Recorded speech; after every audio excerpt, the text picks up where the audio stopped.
Hey guys, new video here. Real quick, what are your skill point allocations on the Atlas? This is gonna be a question that every streamer, like YouTuber, gets asked. Like, how can I copy your Atlas skill points? Because I want the best stuff. I want the juiciest stuff. Now, a few things to say beforehand. This could change. This is pre-release of the patch. We don't have patch notes yet. And, depending on your build, depending on your preferences, what you might be farming for at that week or that moment in time, this could all change. But these are my initial picks going in. I'll try to describe a little bit why I've chosen them. And if you feel differently, well, you can go ahead and do what you feel is better for your playstyle or what leagues you enjoy. Because, a lot of people might like Harvest.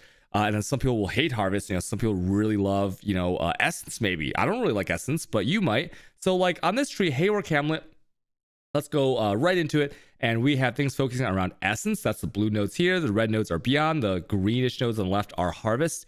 And the right side is a little bit of June stuff. So you get, if you don't know, you get 10 points per region. There's 8 regions. You're going to have 80 points, right, allocated. And that's pretty nice because you can get a lot of stuff with 10 points. And you will end up getting that for every region pretty easily, as long as you don't play the game like maybe like half an hour a day or something, right?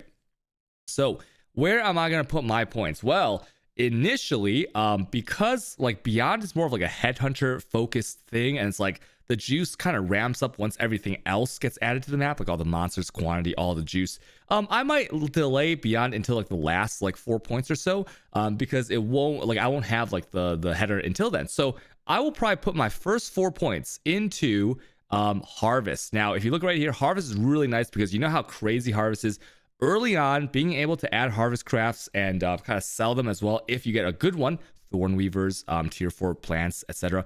Those things, those would be really, really crazy money makers and really good for making your character powerful. So I'm going to go obviously into the Grove's Call, get that 5% area, 5% chance to for like more of those groves spawn, so I can go in and choose some crafting options. And then from there, you can really go either way. Now, I personally am going to go into wild fruit, because if you get a blue one, the blue seed is the best, right? Add remove influence, remove influence. These things are crazy. And in Harvest League, we knew that was like the really expensive, very fast seller. So I want as many of those as possible. But the top one is not that bad either, because the top one is basically, think of it, if you get a thorn weaver for a speed mod, you're more likely to get an add remove or an augment speed than you are to get one of the worst ones, right? Like maybe like a divine or like some garbage one that has nothing to do with like anything that you can sell or use yourself. So that one's also pretty good.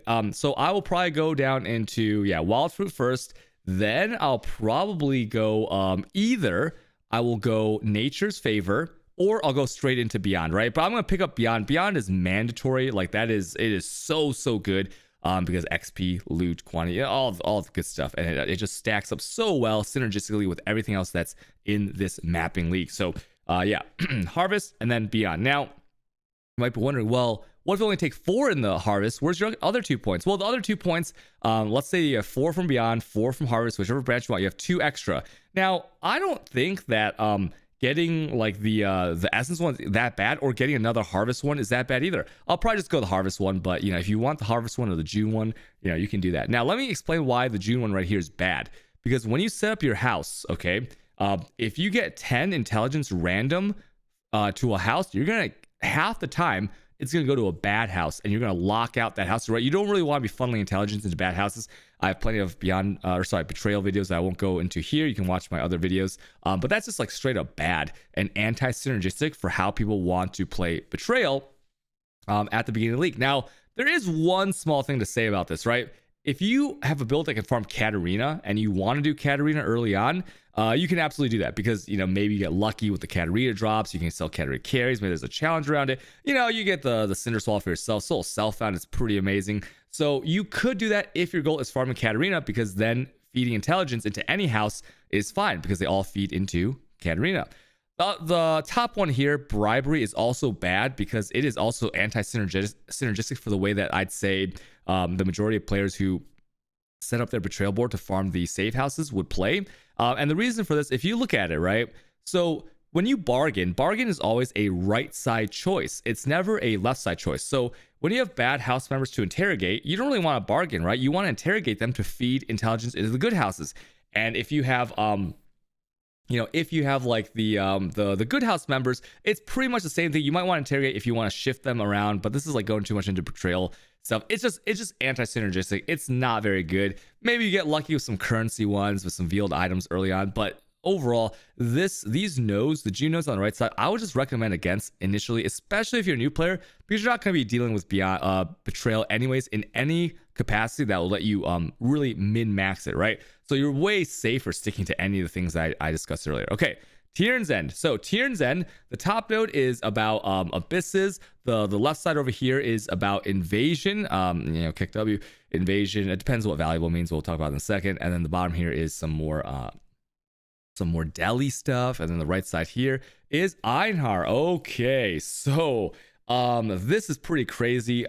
When it comes to what's within TOS, you can have 2 clients on one computer. If you have more than one computer, I don't know how virtual machines work, but you could solo self. Let's start with the best here. So you could solo farm these in parties of 2, 4, 6, depending on the number of PCs you have.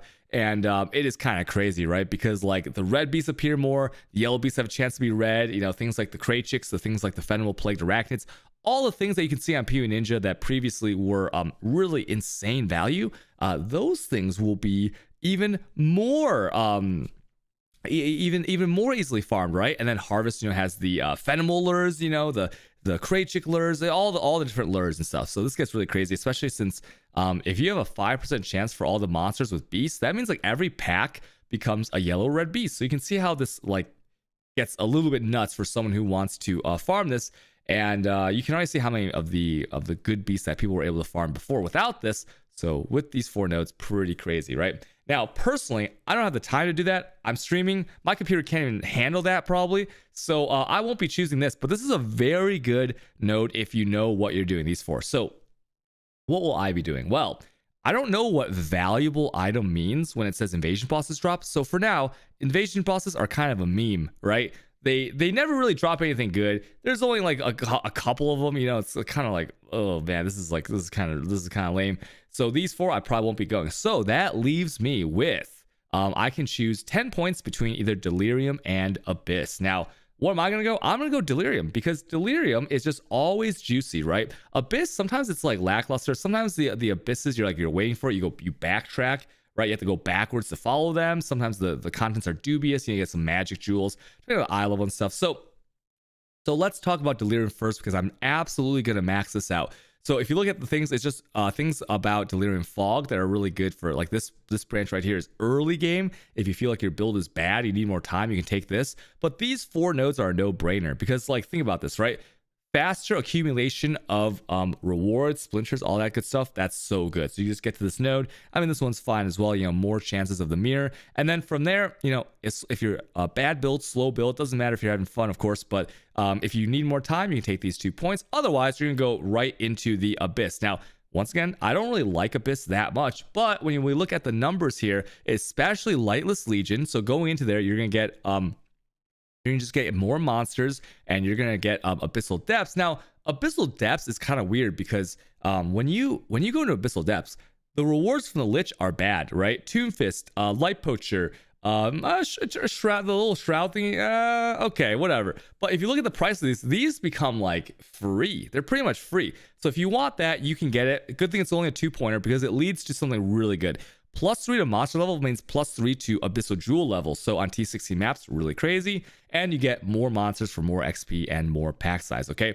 Abyssal Depths is also weird because you lose all your buffs. So if you enter Abyssal Depths, it's a loading screen, lose all your buffs, which is kind of weird. So, but the upsides completely eclipse the downside, so I'll take that. And then if you look at here, right? Hordes in the Abyssal Depths drop additional basic currency. Now, that basic currency just means non-league currency. You get exalts, you get mirrors. You won't, but somebody will. And that's pretty good. So I would take all 6 of these probably initially, and then these 4 right here, right? I'll start with these 4, and then I'll take these 6. And then depending on what valuable reward means for the incursion boss and how people are using this vastir, you can change that later on. There will be respecs if you guys don't know. Beck said that the respec orbs for changing skill points on here will be likened to exalts, but if you look at these branches, spending 4 exalts to respec something this powerful, not a big deal later on, okay? So don't be worried if you're not locked into any of these choices. You can respec them freely later on. Okay, Lex Proxima. Okay, there's some pretty crazy stuff going on here. So Lex Proxima, if we look at the branches up here, these things have things to do with breaches, just more breaches, chances of the breach lords to drop breach stones, things like that. A little bit rare for the pures, and then there is an argument to be made that in a charge or enrich kind of bricks your breach stone, so to speak. You can still sell it, you can still run it for good profits. It's just you can't make it pure if it's charged or enriched. So there's a little bit of weirdness going on there, but overall I think the nodes are really good. The Sulfati nodes, the delving nodes, I don't delve, so I will not take these. You can read these yourself. You get a little bit free passive generation on the fuel and all that stuff. Once again, I'm not going to delve because this league, both Echoes and Ritual, they're not in delve. So if you play delve, you don't have an expansion, you're playing standard, and you don't have a challenge league, you're playing standard. That sucks. So I will not be going any of these delve nodes, although I will admit they are good for delvers. Next. Down here we have things with harvest, and over here we have possessed monsters, torment, and yeah. So let's talk about what I'm gonna go here. So it's very, very clear to me what I'm gonna do here.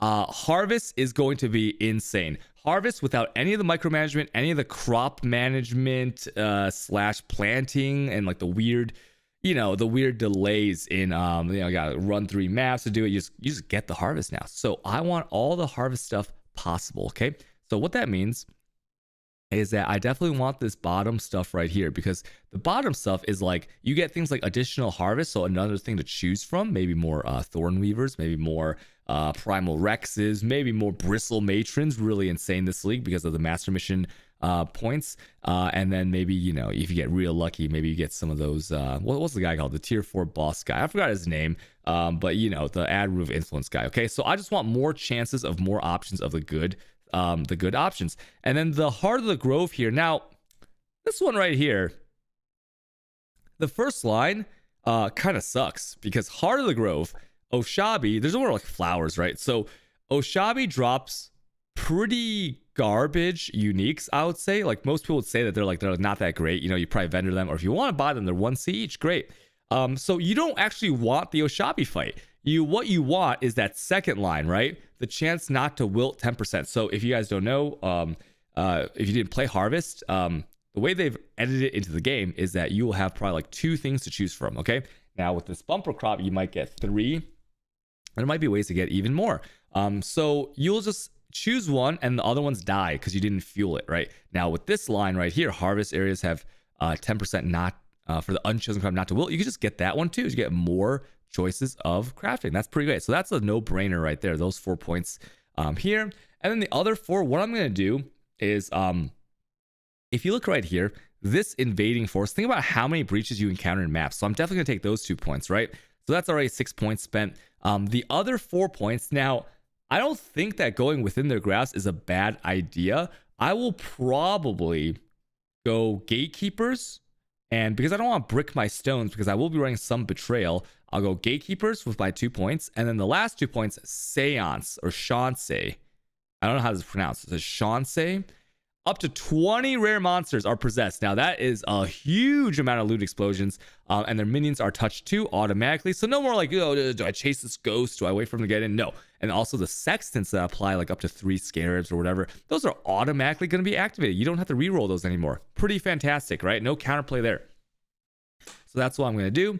Scrolling down to Lex ejoris here. Now here it's pretty interesting, okay? Because metamorph, I think, is amazing. Now, what does rogue metamorph mean?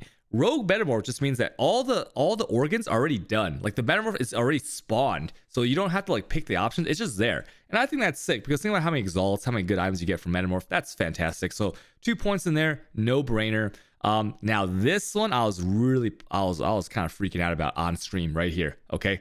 This line is also a no-brainer. These 4 points, okay? Parandus. So basically, it's going to roll the Parandus 5 times and choose the rarest one, okay? And they cost less, and the follow-up points that lead to it are just like, more small chests. Who cares about that, right? Nobody cares. You can just buy enough coins to get your headhunter or your mirror. About 30,000 would be a safe bet.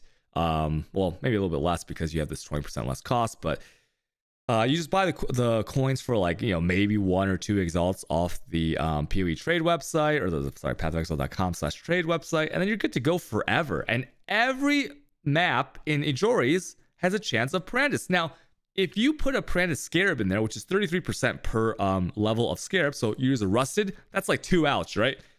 33% plus this 20% chance for Kadabra is more than half the time you will get a Kadabra that's rolling his thing 5 times.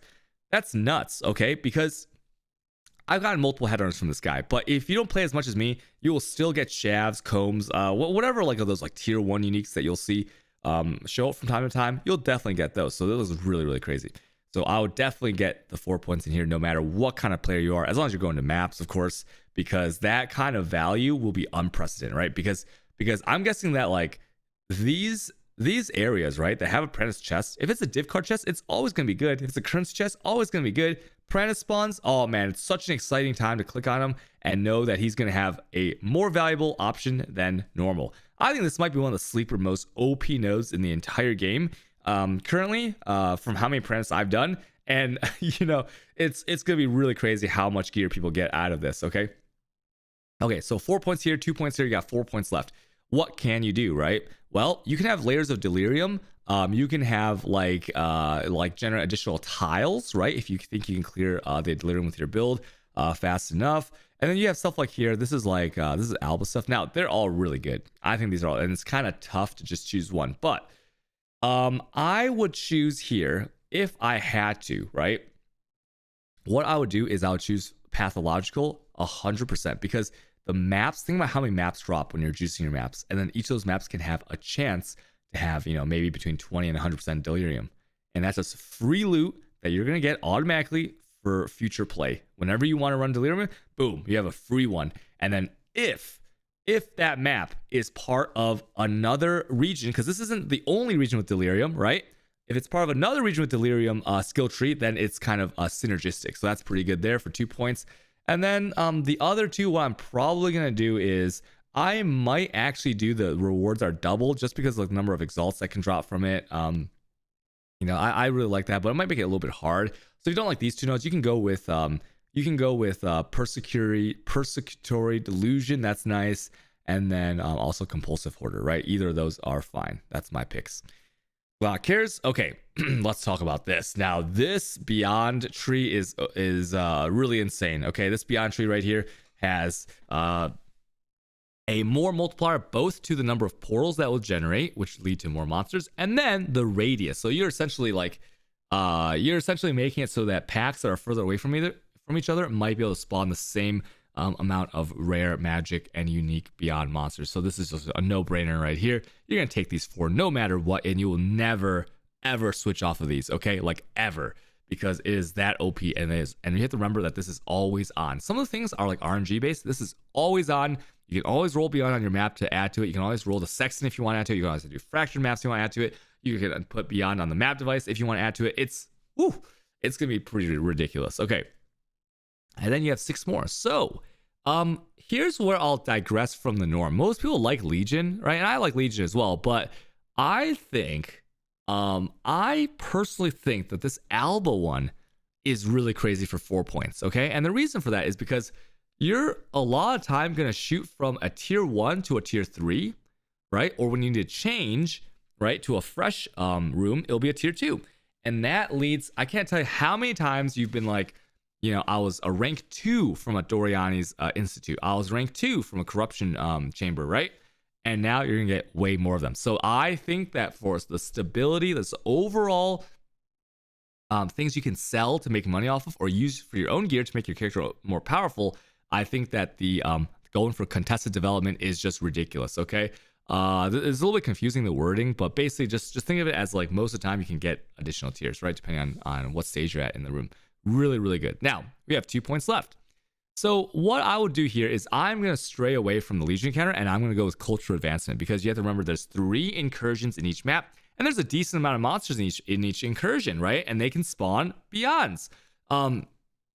Now that's already a lot of XP, but if you make every monster at least magic, that means there's some more rares in there, right?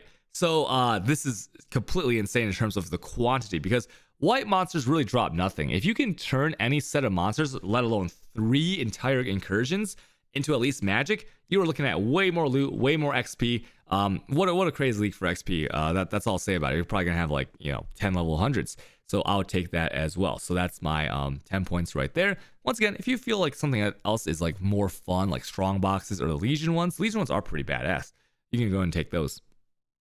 Okay, new Vastir. So this one's really interesting. Okay, so this one is emblems. People say it's like the math turns out to be like just double the splinters, but it's way more exciting than that, because if a splinter can turn into an emblem, there's gonna be like RNG moments where sometimes you get none, but sometimes you get multiple emblems, and emblems are way better than splinters, even if the splinters are doubled, if you think of it like that, because the emblems are instantly sellable, right? No one's going out of their way to sell their 12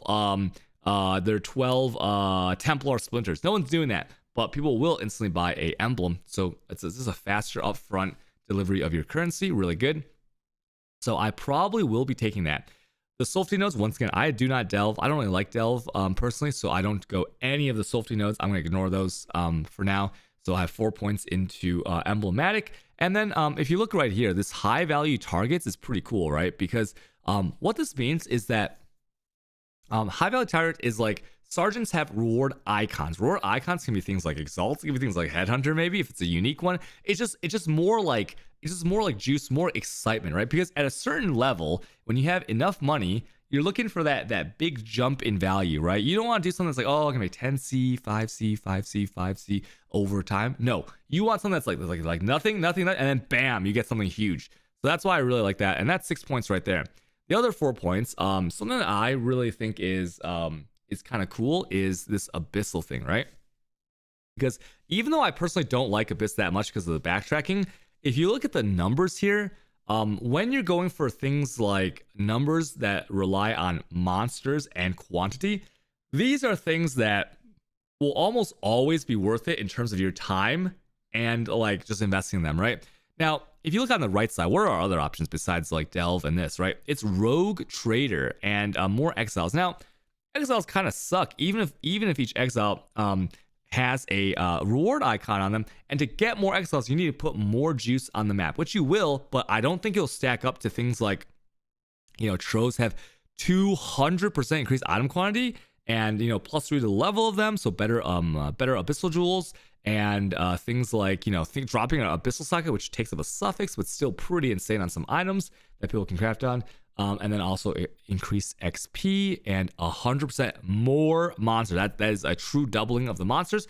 And then you mix this in, putting Beyond on it. You mix it in, putting like other affixes on there, and juicing up your map. And this is it's just nuts. Okay, that's my pick right there. So 4 points here, 4 points here, 2 points into the sergeants. Okay, Valdo's Rest. Very interesting here. Extremely interesting thing here, because no matter which way you go, it's kind of good, right? Now, one thing to note is that repeated experiment, you have to have the organs, right? Now, in a map, we know from Metamorph League that if you clear a map, you're gonna have about like 30 something organs sometimes if you full clear. So although if you look in Valdo's Rest, Canyon I think has 2 bosses. Promenade has 2 bosses, and there's another map that has 2 bosses that's like okay. So if you have 2 bosses, that means you'll get enough organs, given it's not like a twinned map or something, right, to run this twice with a boss organ. If you don't have double boss and it's not twinned from the map roll, then you will only have 1 metamorph spawn with the organ, which will drop a sample, and you'll have 1 that you have to use with no boss organs, so 5 regulars, but that one can still be okay. So that's an interesting thing to note about that, okay? Pay attention to your double boss maps, maybe. For me, all this stuff looks so good. Like, all the Metamorph stuff, all the Harbinger stuff looks amazing. I mean, Immortal Syndicates gaining an additional rank is so crazy, because, like, sometimes you're like, man, I just need my It That Fled, or my... Well, what's the assassin guy's name? Vindiri? No, not Vindiri. I forgot his name. Man, this is like weird forgetting the guy's name. But the master assassin guy, right?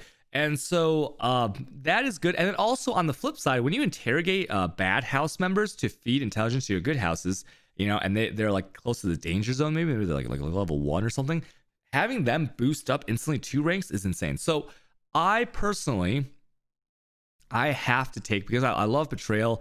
and I think it's such an easy thing to set up. And once you set it up, you're done for the entire league. I have to take this 2-pointer right here. Tested loyalty is just insane. Okay, ranking that up is such a quality of life and speeds up your acquisition of whatever rewards that you have chosen. Now, past that, I have 8 points, and what I'm going to do here is I personally, right, feel that as the league goes on past the first, second, third week, Blight becomes a chore. No matter how good it is, Blight becomes an absolute chore, to the point where you're kind of falling asleep during it, right? Because your character's so strong, so fast, and you're just sitting there waiting there to click on chests. I will say that the rewards are good, but I'll be skipping this initially. Or it might be like something I take initially and then skip later to respec, but I'll say to be safe, I'll just take the test of loyalty. I'll go down 4 points into diplomatic F escort, because harbingers are always sick, right? You can always sell ancient orbs. There's always some idiot out there that's going to spend all their money on ancient orbs, and they're not going to get headhunter, by the way. Okay, and then so you can make big profit off that. There has never been a league that ancient orb has been available in which ancient orb prices did not eclipse the expected return of what you would get a headhunter in how many ancient orbs. Does that make sense? You know, so it's always better to sell your ancient orbs. So that's pretty damn good. Harbinger orbs aren't bad either for like self farming cool stuff. Like, you know, if you like to run harbinger maps, if you like to run, well, what else do you get from there? You know, some binding shards. Maybe you get some. What else does it even drop? I forgot. But whatever. Oh, horizon orbs are really, really good at the beginning if you're solo self-found.